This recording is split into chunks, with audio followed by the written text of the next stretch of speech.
right, it's been said New Hampshire is the state that picks president. So how will today's results impact the rest of the election? Let's ask Lisa Boothe. She's the president of High Noon Strategies and joins us now. Lisa, thank you so much for getting up so early this morning. We appreciate it.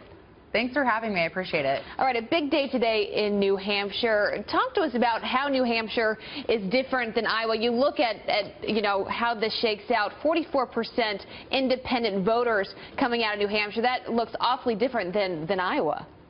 Well, you're right. I mean, typically what you'll find in Iowa is not only is it a caucus, so it's just a different process than a primary voting state, but you also typically have your most partisan, your most ideological voters that will turn up for those caucus. So you're right. There is an emphasis on those independent voters or those undeclared voters in the state of New Hampshire, but it's also very important to still turn out your base because no candidate has ever won their party's nomination without getting the majority of support from their base.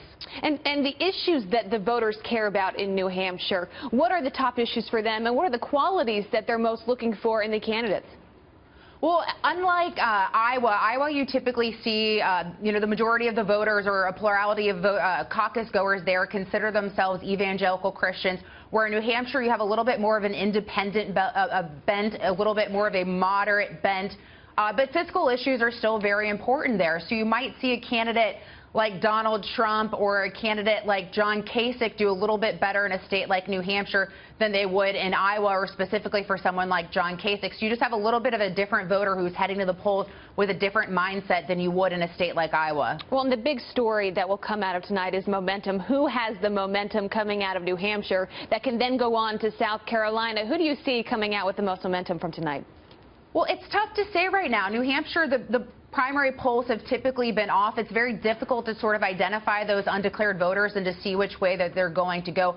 Further, you've got about 30% of the electorate that was ineligible to vote in 2008. So some of those models might be incorrect with the polling that we have seen. So it'll be interesting to see. But I think Marco Rubio obviously had the momentum heading into Iowa. He had a tough debate, so we'll see how that affects him heading in.